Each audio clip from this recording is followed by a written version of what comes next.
أبي أحمد نيرترا أنت واقع خمني نيرترا أنت واقع خمني ألوها ملاش لو معلومة ملاش كهب وندلويه زبل شمقلنا حيزهم زموس سوات كل أقوم مخانو سمعنا لنا انتهي مالت يزيو زي أقل ليها مالت straight forward يا تا قداي ألوها ملاش لو معلومة ملاش ناي تقارو مريت مخانو يردأيو أبي أحمد راح يكونن ما نمسب زفلطو ናይ ቀረባ ግዜ ታሪክ ስለ ዝኾነ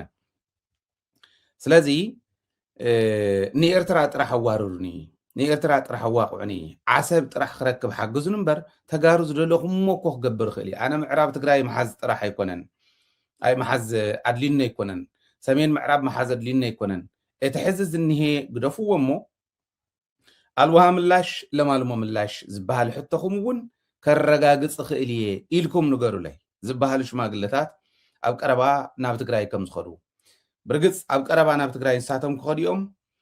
ንዓኣ ተኸቲሉ ኣብ ቀረባ እዋን እስካብ 30 ሓምለ ያታ ዘላትና መረዳእታ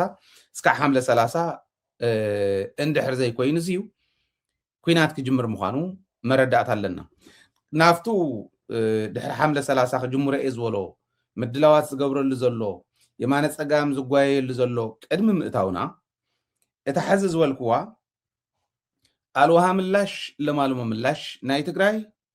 እውን ክገድፍ ክእል እየ ዓሰብ እንተዋሪሮምኒ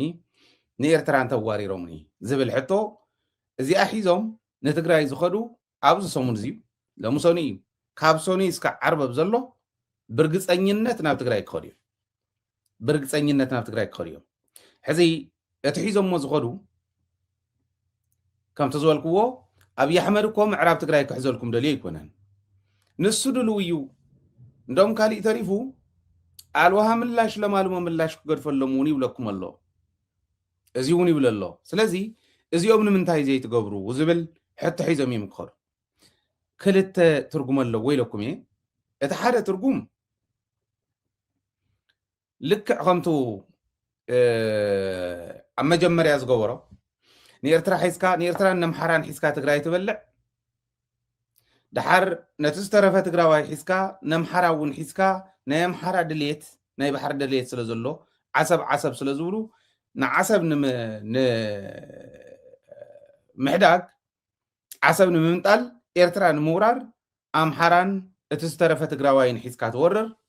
ايرترا مسبلعها اتترف تقراوين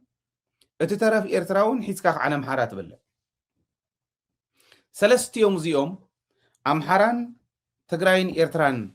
نايم بلع استراتيجي حيزو إيو اتورار فصيمو سلستاينا نبل زلنا ألوها ملاش لمالمو ملاش كبل كله حزب عايزر وين تخيدنا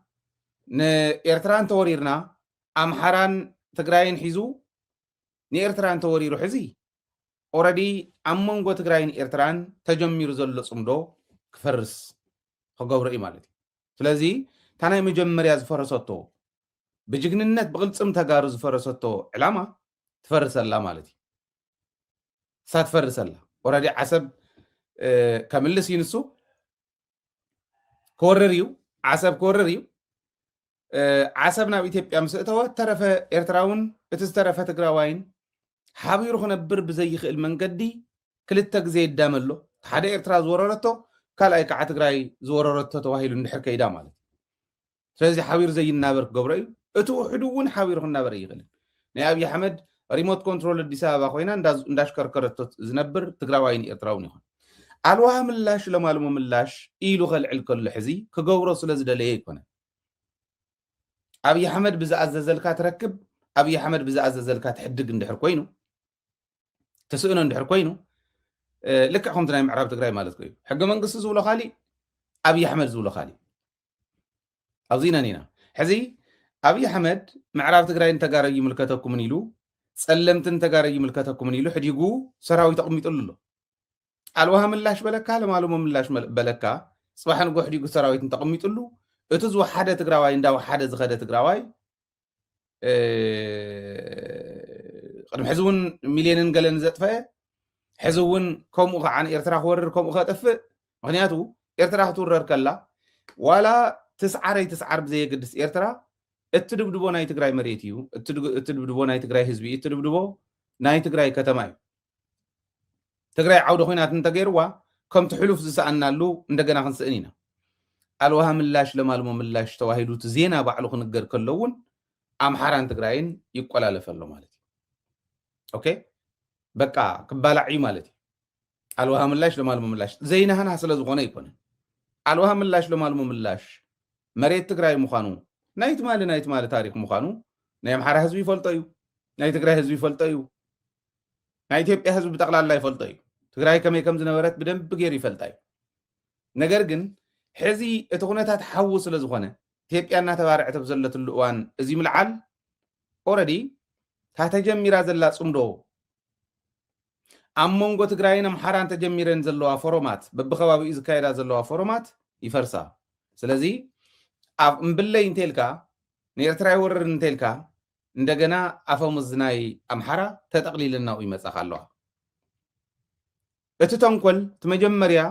ብጅግንነት ተጋሩ ብቕልፅም ሰራዊት ትግራይ ዝፈረሶ ተንኮል ንምፍራስ ዝፈረሶ ተንኮል መሊሱ ንኽትግብር ህዝቢ ትግራይ ንምፍራስ ህዝቢ ትግራይ ንምብታን ታስተረፈቶ ናይ መጨረሻ ሕቕታ ይመኩር ኣሎ እዚኣ ተሓዘላቶ ብኢዱ ዘላ ካርድያ ክገብርዎ እዮም ሰራዊት ትግራይ ነዚ ክሰምዕዎ እዮም መሪሕነት ትግራይ ነዚ ክሰምዑ ኢለ ይኮነን ዘቕርቦ ዘሎ ይትረፍ ድሕዚ ቁስልና ሓድሽ ኣብ ዝነበረሉ ኣካላትና ሕልናና እንዳደመየ ኣብ ዝነበረሉ እዋን እውን ንኤርትራ ኣዋርርን ኢሉ ንፋኖ ነምሓራ ኣዋርርን ኢሉ ኣይኮነሉን ኣይተሳኽዕሉን ፕሪቶሪያ ምስ ተፈረመ ኢሚድየትሊ ዝሓተተን ሕቶ እዚአን እየን ነይረን በቃ ቅድሚ ሕቶ ምሕታቱ እስቃጥላ በሎ ጫማ በሎ ካሊእ በሎ ንቲዲኤፍ እኮ ዝተወሰነ ሂብ እዩ ሕዚ ቲዲኤፍ ይፍረሰለይ ዝብል ዘሎ እኮ በቃ ው ይኹን ሽግር የለን ኣይፍረስ ኢሉ እኮ ዝተወሰነ ሂቡ ነይሩ እዩ ንባዕሉ ክጥቀመሉ ክሓስብ ከሎ ማለት እዩ ክጥቀመሎ ብዘይኽእለሉ ደረጃ ምስ በፅሐ ግን ዓዲ ሃገር ሒዙ ናይ ወፃእ ሓይልታት ሒዙ መፂኡ ኢትዮጵያ ከፍርስ ይከራኸረሎ እንዳበለ እዩ ዜና ዝሰርሓሉ ዘሎ ሕዚ ስለዚ ሓዘነልና ኣይኮነን አልዋሃ ምላሽ ለማልሞ ምላሽ መሬትና ስለ ዝኾነ እሞ ከምኡ ስለ ዝኣመነ መሬቶም ክረኽቡ ኣለዎም ተጋሩ ስለ ዝበለ ይኮነን አልዋሃ ምላሽ ለማልሞ ምላሽ ይትረፍ እሞ ወልቃይት እኮ ማእኸል ትግራይ ጸለምት እኮ ማእኸል ትግራይ እሕዲጉና እኒ ሕዚ ሕዝቦትናቶ ተሓሳስባ በቃ እታ ናይ ጨቕላ ኣተሓሳስባ ተሓዝ ዝገብራ ዘሎ ተጋሩ ክተታልል እያ ኢሉ ምሕሳቡ ብጣዕሚ ዝገርም ክንዱ ዝኣክል እዩ ንተጋሩ ዝንዕቐና ማለት ዲንሄ ኦፍኮርስ ዝወደቐ ውዳቕ ርካሽ ሕልና ዘለዎ ሰብ ታርካሽ ኣተሓሳስቡ ክሓስብ ንብሉ ዋላ እንተኾነ እዚዩ ኢትዮጵያውያን ክርድእዎ ይግባእ ማለት እዩ ስለዚ ንተጋሩ ንመራሕቲ ትግራይ እዚ ግበሩ እዚ የትግበሩ ኢለ ሓሳብ ክህበ ይደልን ምክንያቱ ከምፁ ቅድም ኢለ ዝበልክዎ ሓድሽ ቁስለ ብዝነበረና እዋን እውን ንዕዋረሩ ንኽብሎም ከሎ ናብዘይ ንኸይድ ንሕና መሬትና ይኹን ንብረትና ብሰላም ዝምለስ ብሰላም ብሕጊ ዝምለስ ብሕጊ ብሓይሊ ዝምለስ ብሓይሊ ባዕልና ንመልስ እምበር ሕነ ክንፈዲልና ናትካ ድልየት ክንፍፅም ኣይንርከብን ኢሎም እዮም መሊሶምሉ ማለት እዩ ነገር ግን ከም ዝበልክዎ ኣብ ቀረባ እዋን ሰብ ክሰድድ እዩ እታ ሓንቲ መንገዲ እዚኣ እያ እታ ካልአይቲ መንገዲ መዘናግዒት እያ መዘናግዒት እያ ሕዚ ካሊእ ሽርሒ ምሂዙ ምምፅኡ ካሊእ ተንኮል ናይ ኩታራ ደርሆ ፅሒራ ተውፀ ተንኮል ሒዙ ምምፅኡ ኣምሓራን ትግራይን ኤርትራን ትግራይን ኣባሊዑ ትግራይ ሳንዱች ገይሩ ክኸይድ ብቕልፅም ትግራዋይ ዝፈረሰ ሽርሑ መሊሱ ክቕፅል ክኸይድ ከሎ እንታይ ይገብር ከም ዘሎ ንኩልና ግልፂ ስለ ዝኾነ እንታይ ከም ንገብር መራሕትና እዚ ብደንብ ገይሮም ክሓስቡ ኣለዎም ኢለ ክቕምጥ እሞ እቲ ካሊእ ግን መዘናግዒ እዩ እየ ዝብል ዘሎ ከመይ መዘናግዒ ናብቲ ካልኣይ ነጥቢ ንኸይድ ምድላዋት ከመይ ዝበለ ምድላው ይገብር ከም ዘሎ ሰራዊት ትግራይ ይፈልጦ መላእ ህዝቢ ዓለም ይፈልጦ ምድላዋት ንዕለት 30 ሓምለ ወራር እስካብ ዕለት 30 ማለት ዕለት 30 ኢሉ ክኸይድ ይኮን እስካብ ዕለት 30 ብዘሎ ክንኣቱ ኢና ናብ ትግራይ ዝብል ሓሳብ ከም ዘለዎም ብክልተ እዚኣ እውን ከቕምጠልኩም እዩ ብክልተ መርትዖ ከቕምጠልኩም እዩ ሓደ እቲ ምድላዋት ብምርኣይ ምድላዋቱ ብኩሉ ኩርናዕ ብላዕላይ ብዓፋር ይኹን በምሓራ ይኹን ዙርያ ምላሽ ከምታ ክንሪኣ ዝቐነና ስእሊ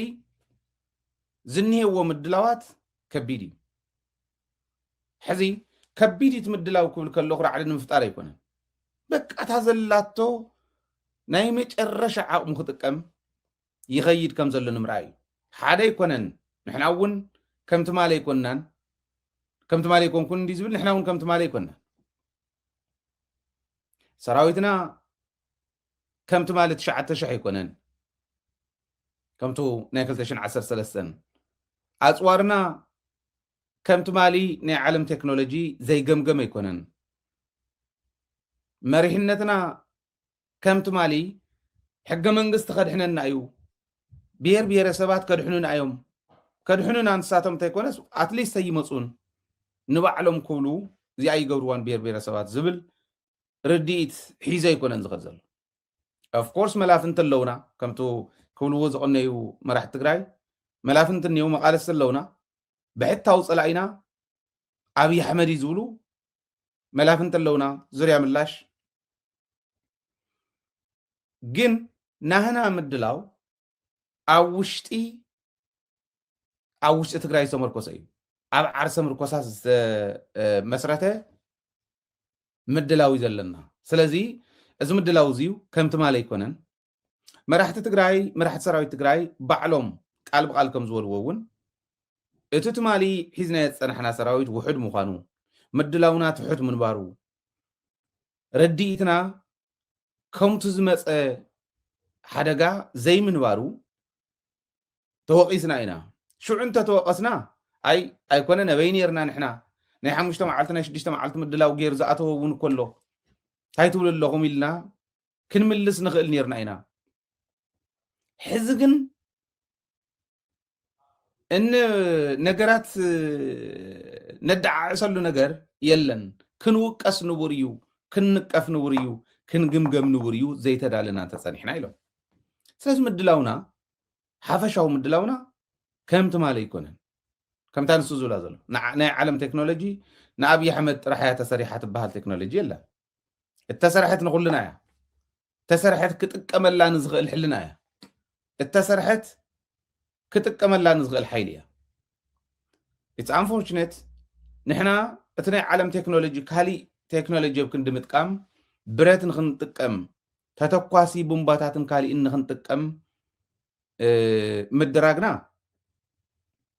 ዘይምዕዳል ኮይኑ ኢትዮጵያ ትበሃል ዓዲ ካብ ጉድጓድ ድኽነት ኩዒቱ ዘውፅእ ህዝቢ እዚኣ ኮይና ኢሉ ክትሪኣ ከለካ ይሕዝን እዩ ትክክል እዩ ነገር ግን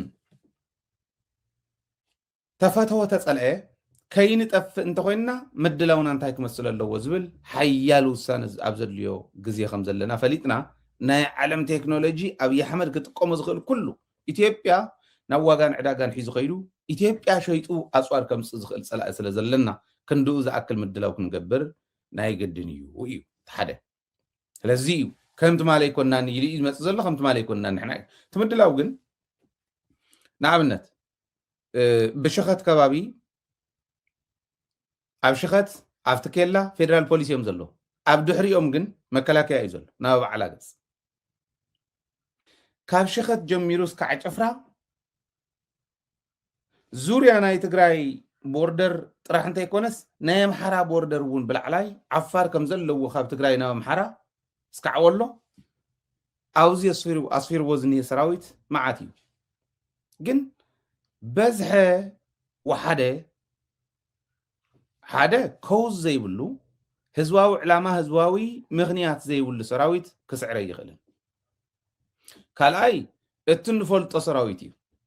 ተረቢልና ብዓሰርተታት ተሽሓት እንማርኾ ሰራዊት እዩ ሳልሳይ ከምቲ ማሊ ብረት ሕዲግና ክንወቅዑ ኢና ኢልና ንፀንሖ ኣይኮነን ራብዓይ ኣምሓራ ናይ ባዕሉ ዓፋር ናይ ባዕሉ ምክልኻል ክገብር እዩ ስለዚ መላፍንቲ እውን እኒኦ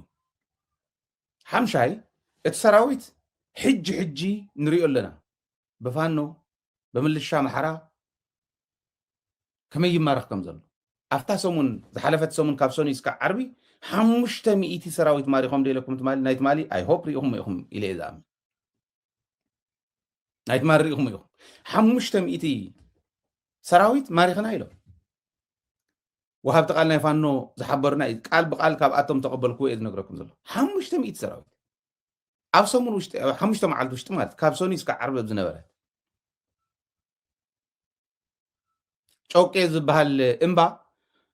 ሒዝናዮ ኢሉ መሓመድ ተሰማ ባዕሉ ኣብኡ ዝነበረ ፋኖ ደምሲስና ሒዝናዮ ኣለና ገለኢሉ ተዛሪቡ ከም ዘለዋ ከይዶም ወሪሮም ማይነበሩ ነው ሓሶት እዩ ነርቱ ሪፖርት ኣብኡ ምእታውቱ ሰራዊት ኢትዮጵያ ምስ ረኣዩ ሙሉእ ብሙሉእ ነታ እምባ ወሪሮማ መውፅኡ ምእታው ኢን ዝፈልጥዎ ባዕሎም ስለ ዝኾኑ ኣብ ዘለዋ እዮም ተሪፎሞ ሰራዊት ነቲ ናይ ኢትዮጵያ ሰራዊት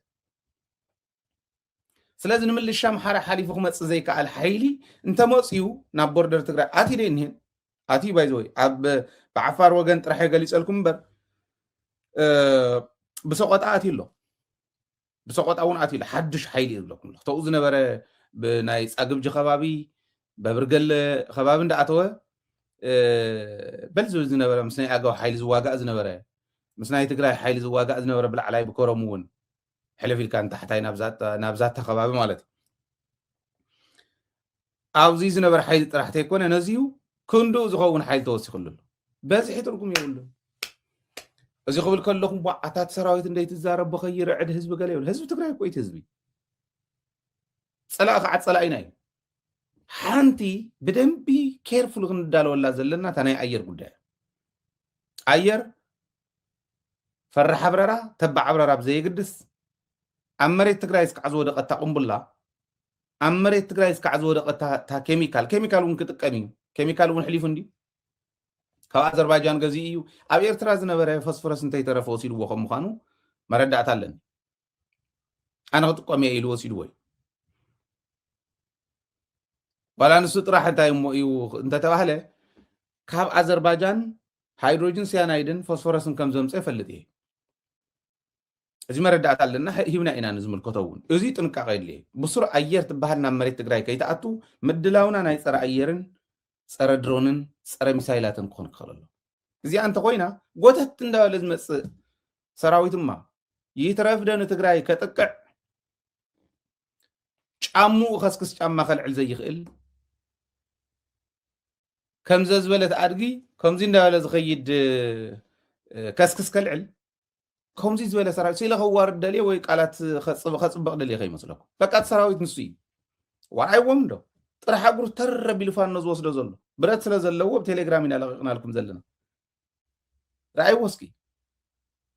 ጥራሕ እግሩ ክኸድ ከለውንማ ኣካላቱ ከልዕል ዝኽእል ኣይኮነ ስኢሊ ካበይ ከም ዘምፅዎም ዘይፍለጥ እዩ ኣነ እዛ ኢትዮጵያ ተወሰነ ከባቢኣ ዘይረያ እንዲ ደሓን ዝኾኑ ሰባት እውን ከለዉ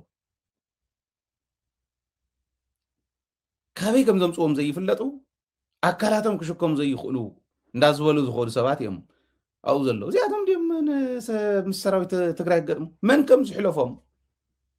እንተኣትዮም እቶም ኣትዮም ዘለዉ ተኽሲ እንተተጀሚራ እንታይ በለ ሃይለ በሉ ሳንድዊች እዮም ክኾኖም ዘለዋ ተኣምር ይኽረአ ታሪክ ይክስራሕ ሰራዊት ትግራይ ጥራሕ ኣይኮነን ሰራዊት ትግራይ እዩ ዓለም ዝመስከረሉ ሰራዊት እዩ ፋኖ ቀሊል ኣይኮነን ትዝገብሮ ዘሎ ንሪኦ ስለ ዘለና ብተግባር ናይ ዓፋር ሓይልንካ ባዕሉ እውን ናይ መሬት ድሮን ኢልዎም እዩ ተዋጋእቲ እዮም ኣብ መሬት ዓፋር ክዋጋእ ዝኽእል ሓይሊ የብሉን ኣይትጠራጠሩ መሬት ዓፋር ዝዋጋኣሉ ማይ ፅምእ ዝለመደ መሬት ዓፋር ብተግባር ባዕሉ ነይሩዋ ዝፈልጣ ዓፋር እታ እዩ ፖሊስ ዓፋር ፍሉይ ሓይሊ ዓፋር ምልሻ ዓፋር ከመይ ኢሉ ናብ እጉግመ ይኸድ ከም ዘሎ ከዓ ራእዩ ክኸድ እውን ኣለዎ ሕዚ ደንቢ ክንሰርሓሉ ኢና ሕና እውን ክርዳእ ክኽእል ኣለዎ ዓዱ ከድሕን ህዝቢ ከድሕን እንተኮይኑ ናብ እጉግመ ክሕወስ ክኽእል ኣለዎ እዚስ መፅዩ ተኣምር ክሰርሕ ይኽእል ምድላውና ግን ነተን ኣየራትን ነቲ ቴክኖሎጂ ክንዳለወሉ ክንክእል ኣለና እሕዲግና ከምዚ ክንገብሮም እንዲና ተሰበረ ፀጊና ክንገብሮ እንዲና ከምኡ ዝበሃል ነገር የለን تا مدلاونا أفتن تكنولوجيا تكون كتكلل واي سلز بسقط أو نأتيلو كاب سقطة ዙርያ ዝወሩ ብቦርደር ትግራይ ካብ ሰቆጣ ሒዝኩምስ ንሸኸት ማለት እዩ ዙርያ ክዘውሩ ከለኹ ኣብዚ እዩ ዝኒሄ ካብኡ ንታሕቲ እውን ካብኡ ንታሕቲ ሒዝኩም ጸለምቲ ወረድ ኣለዉ ምዕራብ ትግራይ እውን እኒው ዙርያ እኒው ግን ንሶም እውን ባዕሎም ተኸበቡ እዮም ብድሕሪት ብፋኖ ብታሕታይ ብመተማ ብቕማንት ብላዕላይ ብኣገውን ብሰራዊት ትግራይን ብላዕሊ ብሰገር ተከዘ ናይ ደብረ ኣባይን ዓዲ ገብሩን ንታሕትን ኣድያቦን እውን ነስገደ ድያቦ እዚ ሒዝኩም ብምልኡ ተኸበበ እዩ ብድሕሪት እውን ተኸበቡ እዮም ብታሕቲ ብኣድሚ ሰብዓ እውን ተኸበቡ እዮም ናብኦም ክኸዱ ናይ ብሓቂ ክጅምሮ እየ ይብል ኣሎ ብርግፅ ክጅምሮ እዩ መዘናግዕ ክትኮን እያ እንድያ ተኻልኢት እንዲናን ኢና ካብ መጀመርያ እታ መጀመርያ ዝበኸተቶ ዝሞተቶ ሽርሑ ንሳ ንኸልዕል ኢና ኣለና ካልአይቲ ግን መዘናግዒ እያ እንዲና ንብል ዘለና ኣቲ እንታይ እዩ ክገብር እየ ዝብለኩም ዘለኹ ሕዚ እንታይ እዩ ክገብር ኣቲ ካበይ ናበይ ይኽውፅእ ኣምሓራ ኩላ እንድሕር ተታሒዛ ኣብ ኩሉ ከባቢ እኒሄ ፋኖ ቃል ብቃል ካብ ናይ ፋኖ መሪሕነት ተቐበልክዎ መረዳእታ ዝሃብክኹም ትማሊ ልዕሊ ሚልዮን ሰራዊት ኣለና ኢሎም ኣብ ኣምሓራ ክልል ልዕሊ ሚልዮን ሰራዊት እንተሃልይዎም እንታይ እዩ ክገብር በምሓራ ገጽ ፋኖ ብዓፋር ገጽ ናይ ዓፋር ድሕሪኡ ብትግራይን ዓፋርን በምሓራን ዓፋርን ሳንድዊች እንዳኾነ ክኸይድ እሞት ናይ ኢትዮጵያ ሰራዊት ንፈልጦ ድዩ ከምኡ ክገብር ወይስ ከምቱ ብዜና ዝነግሩና ዘለው ኣብ ተፈላለየ ትንተና ዝነግሩና ዘለው ኣየር ሓይልን መከናይዝድን ኢና ክንከይድ ኢሎም ናይ መከናይዝድ ሓይሎም ንሕና ክነዛብዕ እንደልን ሰራዊትና ብናይ ባዕሉ መንገዲ ይኺዶ ነገር ግን መከናይዝድ ሓይሎም ታዘላቶም ዓባይ ሚሳይል 300 ኪሎ ሜትር ትኸይድ እያ ንሕና ዘለና መረዳእታ ካበይ ናበይ ኣበይ ኮይኖም እዮም ክትክስዋ 3000 ኣይኮነን ብለኹ 300 ትኸይድ እያ ግን 1000 2000 3000 ኣለዎ ኢልና እሞ ንዳሎ ከተማታት ትግራይ ከተማታት ኤርትራ ከተማታት ኣምሓራ ዝወቅዕ እንተኮይኑ ኣብ ጥቃ ኣዲስ ኣበባ ኮይኑ ይፋን ኣብ ጥቃ ኣዲስ ኣበባ ኮይኑ ናይ ኦሮሞ ሓይሊ ዘውፅኦ መግለፂ ኣሎ ፃውዒት ኣሎ ከም በልኩም የፀኒ ኣብ ኮይኑ ከመይ ገይሩ እዩ ክኸይድ ሕዚ ትምቅንጃው የድሊ እዩ ፋኖ ከመይ ገይሩ እዩ ምስ ናይ ትግራይ መሪሕነት እናተናበበ ኸይድ ቴሌኮም ንኣብነት ተተዓፅዩ ኣለኩም ድዩ ከምኡ ዝበለ ምድላው ኣለኩም ድዩ ወይስ ብጠፈኛ ኢኹም ክትልእኹ ኦላ ብጠፈኛ ዲ ክልእኽስ ኣለዎ እዩ ምስ ናይ ትግራይ መሪሕነት ዘራኽቦ እዚኣቶም ኣብቲ ቴክኖሎጂ ምድላው እምበር ኣብ ጥቃ ኣዲስ ኣበባ ሰራዊት ኣቲስ ናብ ትግራይ መፅያ ትግራይ ክወርር እየ እንታይ ኢሉ ምስ መላፍንትኻ ኮንካ እንታይ ከም ትገብር ብደንብ ጌርካ ክትሓስብ ክትክእል ኣለካ ግን ኣብ መላፍንቲ ዲፐንድ ዝገበረ ህልውና ክህልወካ የብሉን ከምቲ መራሕትና ዝብልዎ ዝነበሩ ኣብ መላፍንቲ ዲፐንድ ዝገበረ እንተይኮነ ኣብ ባዕልና ኣብ ዓርስና ተመርኮሰ ክህልወና ኣለዎ ንቴክኖሎጂ እንተተዳሊና ዝተረፈ እዳው ገብስ ነው ከም ዝብልዎ እዳው ገብስ ነው በቤንሻንጉል ከባቢ እውን ሓያል ምድላው እኒ ተን ክልተ እዚ ዝተረፈ ተን ዝጎደለን መሊኡ ሕዝቡን እትይዎን ኣሎ ናይ RSF ሓይልን ወለጋ ሰዲዱ ንምንታይ ኢና ከምኡ ሰዲድዎ ይፈልጥን ግን ክፅግን ድዩ ዝተወሰነ ግዜ ክወስድ ድዩ እስካዕ ወለጋ ናይ RSF ሓይል ተዘርጊሑ ናይ ባዕሉ ግን ክልተ እዚ ናብኡ እቲ ኣሎ ስለዚ ብታሕቲ ቤንሻንጉል እውን ምድላው ኣለዎ ሕዚ ንሱዳን ንትግራይ ንምሓራ ንዓፋር ንኤርትራ ክዋጋእ ዝኽእል መግደፍዎ ንዓፋር ንወይኑ ንምሓራ ንወይኑ እውን ክዋጋእ ይከኣል ናይ ኣምሓራ ፋኖ ዳኣ ዘየጥፎ ከጥፍእ ዝኽእል ተዝኾን ናይ ኣምሓራ ፋኖ ዘየጥፍእ ዓቕሚ የለን ናይ ኦሮሞ ሓይል ዘየጥፍእ ከጥፍእ ዝኽእል እንተዝኾን ትጃሃራ ጃሃራ እዩ እቲ ስኢልካ ህዝቢ እናታለልካ ምኻድ ከምኡ እዩ ተለመደ እዩ ነገር ግን እዚ እዩ ኢልና ስኢልና እቲ ምድላዎም እንዳረኣና